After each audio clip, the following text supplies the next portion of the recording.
Hello, Scrufftards and random strangers. Welcome to the War Zone. I'm Scruffy, and this is Scruffy Tales. And it would appear as if Ukrainian amphibious forces are training for beach assaults.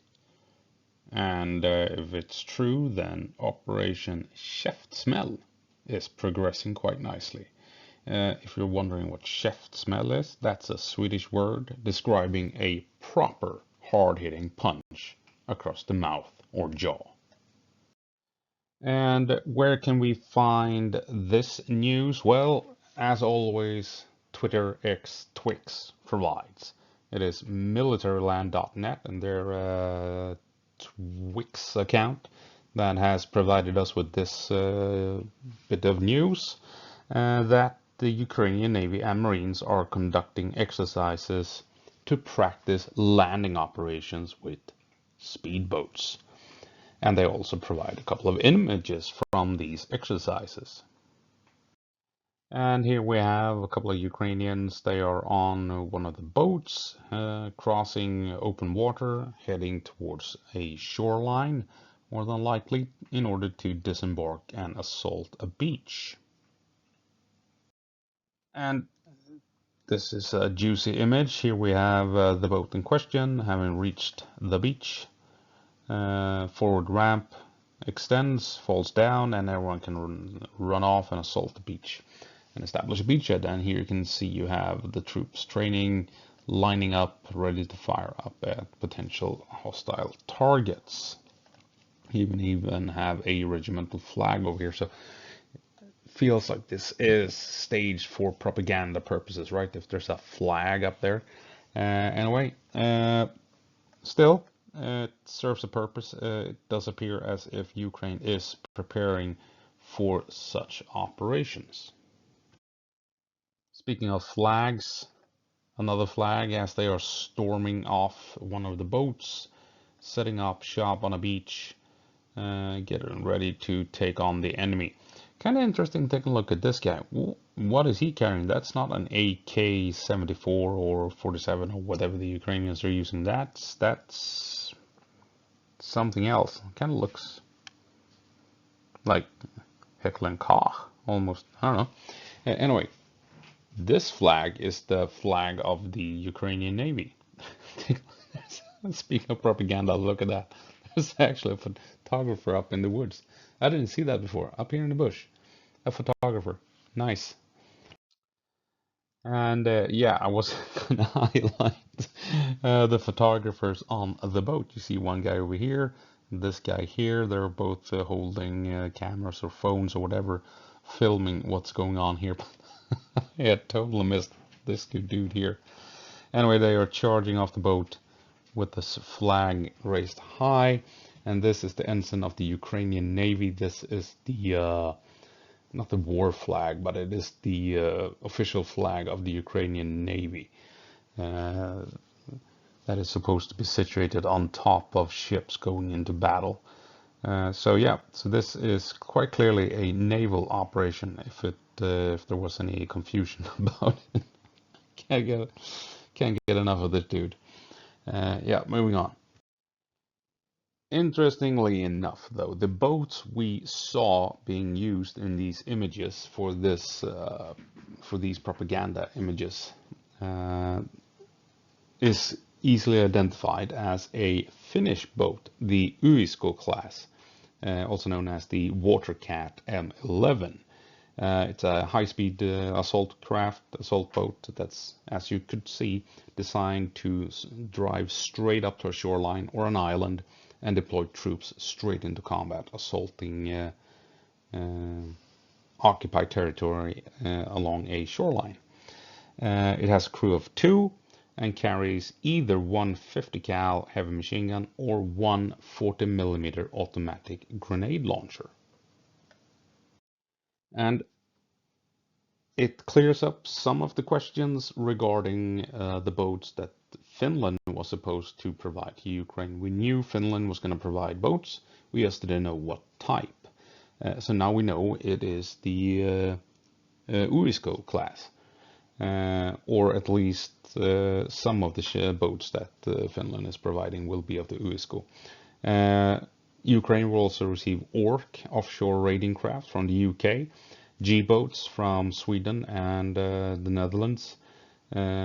I think the Netherlands were providing G-boats, and some other high-speed transports will be provided by Australia, and Sweden and the Netherlands will provide Combat Boat 90, as you can see in the top left here, with Marines jumping out of the front to assault an island. So here we have it, Operation Käftsmäll, as I have decided to call this whole thing here. Very unofficial, not sanctioned by Ukraine whatsoever. And what we have is that we have 115 confirmed vessels, including Combat Boat 90 and offshore raiding craft ORC, plus numerous fast transports provided by Sweden, the Netherlands, and the UK. And now we also know that we will be getting ÖSK-class assault boats from Finland. And Finland, we knew from the beginning, was providing enough boats so that Ukraine needed 50 crew to man the Finnish boats. And if the ÖSK-class has 2 guys per boat, maybe that means that Ukraine has received 25 ÖSK-class assault boats. Unless they have been given something else as well. How many fast transports Australia will provide is unknown, and how many and what type of boats the US will provide is also unknown, but the US has a lot of coastal and riverine patrol craft and transports, so some of which are very heavily armed as well. So Ukraine can probably expect quite a lot and quite a few heavily armed vessels from the United States. So at the moment, we potentially have 140 in total high-speed boats and assault craft, not including the boats that Australia and the US will eventually provide. So in the end, we may end up with something like maybe 200, potentially 250 boats and assault craft all in all. So where will Operation Käftsmäll take place? Well, it's not like Ukraine will rely on these boats up around Kharkiv, is it? Or at Bakhmut, or over here is Bakhmut. It's more than likely going to be down here, somewhere along the Dnieper River, or even potentially, as some people seem to suggest, a strike directly at Crimea. So if we entertain the possibility for a moment that Ukraine will launch an assault against Crimea, I believe it will be at 2 towns here, where you have some industrial ports or ports that will be able to receive larger transports to bring in Ukrainian reinforcements and equipment. And there is, of course, a danger of being shot at from the north as you move in here. It's going to be difficult to bring in more supplies and reinforcements across the open sea if you're getting constantly hit from Crimea and from the mainland. Not only that, these 2 ports, as you can see here, have black dots, and that represents Russian fortifications. So zooming in a bit, you can see here that the Russians have actually predicted that these 2 ports right here are of importance and could be targets for Ukrainian landing effort. As you can also see that they have fortified this coastline down here. That's because you have a pretty large city over here with ports and what have you, harbors. But if Ukraine will try anything, they will probably do it here, and it appears as if the Russians are prepared for it. More likely would be for Ukraine to launch a strike somewhere along the Dnieper or across the bay, or at multiple locations. You have Krinky, where Ukraine has a foothold, and the Ukrainians in Krinky are surrounded by I don't know how many regiments of Russians. It's an insane amount of units that Russians have deployed to this small town, where the Ukrainians have only a couple of hundred Marines at present at any given day. Or Ukraine may try and strike across here at the Antonov Bridge and expand the hold over here. They may also try and come across the delta, which they have already made an attempt to do. They have pushed out onto one of the islands, and according to Deep State, it is partially under Ukrainian control. According to ICW, as we can see here, the island in question is under Russian claimed control. But there is a small port in the delta. If you follow the small canals and rivers through the delta, you can find a small industrial port that is useful for offloading troops and transports, troops and equipment and vehicles. So Ukraine may try and push into the delta to reach this industrial port here. They may also try and cross the bay in order to outflank the peninsula, or to outflank the delta and this industrial port. But if you take a look here, black marks are fortifications. You can see that the Russians have anticipated an assault across the bay, and they have heavily fortified the shoreline here. Right, and also Ukraine may try and push across the bay to reach the peninsula itself. And it's kind of interesting. If you take a look at the Russians, they have not fortified the peninsula, but they have fortified the bottleneck here leading out to the peninsula. So they clearly expect Ukraine to potentially launch an assault against the peninsula and then defend here at the choke point instead of defending the entire coastline. And also, why not? You have some, I guess they are high-end coastal towns for rich and wealthy, because you have long beaches and appears like piers and bathing stuff going on all over the place here, where you can actually move up ships by the looks of it. Not big ocean-going ships, but transports of various sorts could be able to offload troops here. So why not try and make an assault down this way and bypass all of these defenses if you're Ukraine? Difficult. Have to cross open sea to bring in reinforcements, supplies, and what have you. That makes Ukrainian vessels vulnerable to Russian attacks. But it would catch Russia on the flip side. Not sure how viable this option is. Probably not the most likely option, but you never know. It would certainly surprise the Russians, judging by where they have built their defenses. So, with all of these boats coming in, and now we get reports that Ukraine are actually training for amphibious assaults against beaches. It's interesting to note that Reuters and others are reporting that Ukraine may receive their first F-16s come June or July. And yes, they already have fighter jets and stuff like that. But if they get F-16s, it's a step up. It's a better fighter. It can launch Western missiles, Western bombs, which are more accurate, more effective, and more cost effective than old Russian style bombs and what have you, because you will actually hit your target without the need to saturate an area.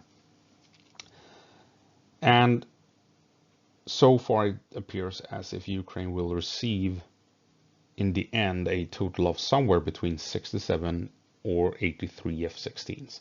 But not all of them will be combat operational. Some will be provided for spare parts, would be my guess. But the interesting figure is that Ukraine might receive an initial batch of 6 F-16 in June of 2024. Not that far off, in other words. So what can Ukraine do with only 6 F-16s? Well, not that much in reality. It will, you know, boost their numbers, sure, by 6. But I mean, it's not like it's a massive fighting force. But they could be allocated to intercept cruise missiles, for instance, heading for Kyiv or Lviv and places like that. You send them up to intercept these missiles as they're coming in, helping out with the air defenses, or you could stick them in a highly effective but small offensive unit, a strike unit that could very effectively strike targets in the south of Ukraine, relying on Western munitions, air-to-ground munitions like bombs and missiles and what have you. And it would be a very capable and effective fighting force when compared to what Ukraine is currently flying, older Russian Soviet-style fighters. But what they will not be doing is going after Russian aircraft. That would be too dangerous. There would be too many Russian surface-to-air missiles around, and Ukraine would lose F-16s fast if they went after the Russian Air Force. So if they will be using these for offensive purposes, they will be used as strike aircraft attacking ground targets, or in a defensive posture, trying to chase down and intercept incoming missiles. So this is what Ukraine could use this initial batch of F-16s for. They could have them over here as far away from Russian missiles as possible, giving Ukrainian air defenses a chance to shoot down missiles trying to reach any bases that is housing the F-16s. And then the F-16s could fly off and go down south in this area here around Odessa, between Odessa and Kherson, keeping a healthy distance to Russian surface-to-air missiles and Russian aircraft. And also, in preparation for these maneuvers, Ukraine would have to strike at as many Russian installations on Crimea and in occupied territory around Kherson as possible. SAM sites, radar installations, airfields, and stuff like that. Taking out Russian aircraft on the ground, taking out radar installations so Russia can't fire missiles at the incoming F-16s and what have you. Because if they manage to do that, there will obviously always be SAM sites able to lock on and fire, but take out as many as possible. And the F-16s will be able to move in and down or close to the Dnieper, drop bombs and missiles to aid the amphibious forces fighting along the river, striking effectively and accurately at targets, and then swing around and get the hell out of Dodge. If they are successful, Ukraine, in taking out Russian air defenses, the F-16s will be very effective in conducting strike missions. And that would leave Russia with only one choice, sending in their own fighters to try and intercept and chase down the F-16s. The problem is that in order for the Russian aircraft to open fire on the F-16s, they would have to come into range of Ukrainian SAM sites. So Russia will lose a lot of aircraft if they try and intercept the F-16s with their own fighters. So the Russian Air Force, I'm not worried about the Russian Air Force. The problem is Russian SAM sites. Ukraine needs to nullify them by taking out radar installations or taking out the missiles themselves. If they do that, then the F-16s and any other aircraft that the Ukrainians are operating will be able to effectively support land operations down south of Kherson. And another factor in order for Ukraine to have success at Kherson with these amphibious landings, that is the battle for the Black Sea. And Ukraine has, incredibly enough, more or less won this battle by taking out all the Russian ships that they have, the warships that they have, by striking them when they're in port with missiles and drones, and with their maritime drones. They have effectively defeated the Russian Black Sea fleet. And that means that Ukraine is in control of this part of the ocean. And that means Russia can't bring in their warships to threaten Ukrainian operations up here. Ukraine can move in vessels, ships, transports, and what have you to support a land war south of Kherson as they're bringing in troops over the river or across the bay, or if they do try a Hail Mary YOLO operation going this way, landing troops here, or even if they actually do try and strike at Crimea. Ukraine is in control here, incredibly enough, and their drones and missiles will keep the Russian Navy at bay, leaving the Russian Navy virtually impotent in trying to operate in this area outside of Odessa. This territory here is Ukrainian. The Ukrainian Navy and Air Force is in control of this part of the ocean, and that will allow Ukraine to effectively operate at sea in and around this peninsula here and the shorelines here of the mainland. So, Operation Käftsmäll, a proper hard-hitting punch across the jaw. Ukraine is well on the way to make it happen, I think. They are winning at sea. They have sunk a great portion of the Russian Black Sea fleet. They are striking targets all over Crimea, radar installations, SAM sites, airfields, destroying Russian aircraft on the ground. They are hitting Russian headquarters.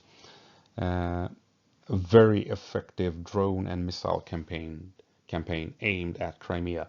And likewise, they are aiming drones, artillery, missiles, and airstrikes at targets on the mainland south of Kherson, south of the Dnieper River. A very massive campaign the last month or two.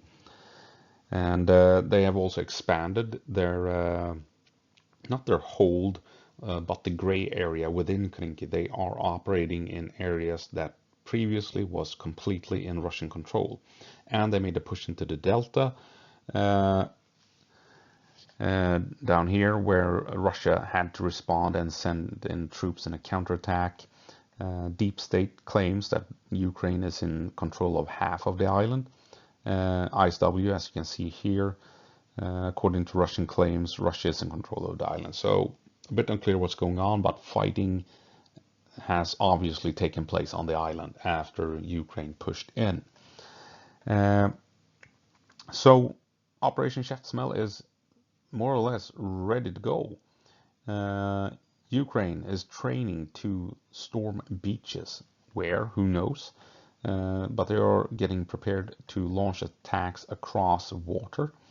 They have ample of drones, obviously, that can target vital installations and locations and troops all over occupied territory.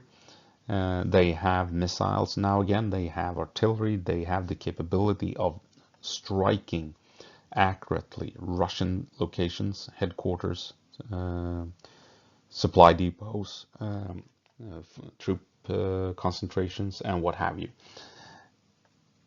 And soon they will be getting F-16s that can bring in Western ammunition, Western missiles, Western bombs that will be able to accurately support ground units during combat operations in occupied territory. And if Russia tries to send in fighters of their own to hunt down the F-16s, Ukraine has surface-to-air missiles in the area that will be able to defend the F-16s and other Ukrainian aircraft and intercept and destroy Russian fighters trying to join in the fight. So, I mean, the stage is set. Ukraine is flattening Crimea and hitting vital targets all over occupied territory. They have drones, they have missiles, they will soon have advanced capable aircraft, they have air defenses, and they are training troops to use 150, 200 Western assault craft to storm beaches, to storm islands, to take the fight to the Russians across bodies of water and begin to liberate occupied territory.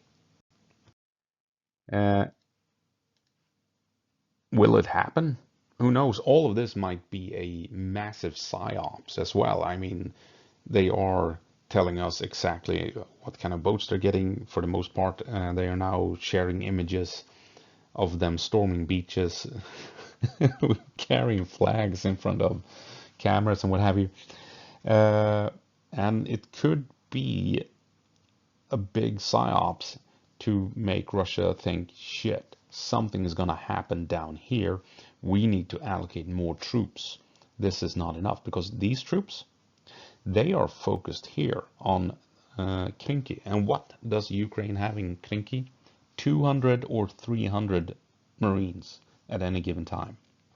And look at the amount of Russian units that has gathered around Krinky to contain Krinky, to contain the Ukrainians in Krinky.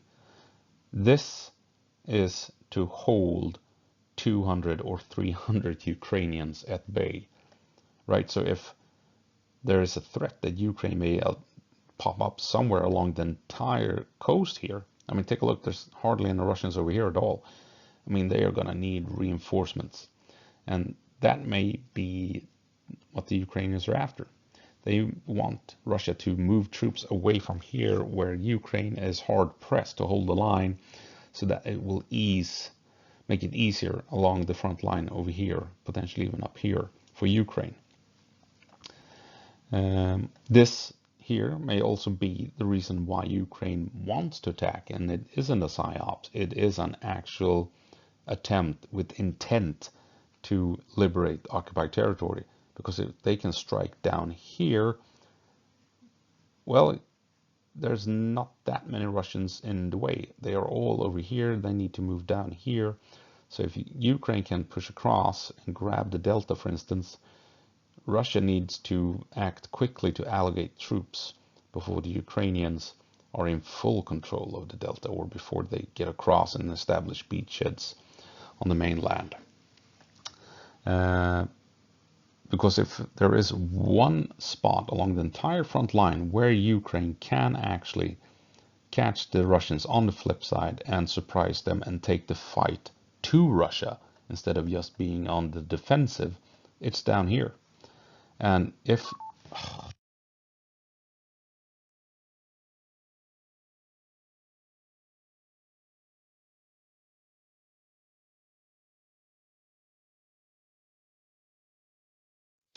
damn it, so close. Shit. I almost made it through the entire video without this fucking thing shutting down. I even forgot where I was. What was I talking about? Anyway, Ukraine outflanking the Russians and liberate the occupied territory, because there's not that many Russians over here compared to all over this place here. So yeah. And also, if Ukraine does manage to get across, I've said this thousands of times, they are in a position to threaten Crimea and cut Russia off and cut these troops off from supplies from Crimea, which is also a reason why Russia will more than likely allocate a bunch of troops from the front line over here to make sure that Ukraine gets nowhere near Crimea and these vital supply lines coming in from Crimea to support the front line over here.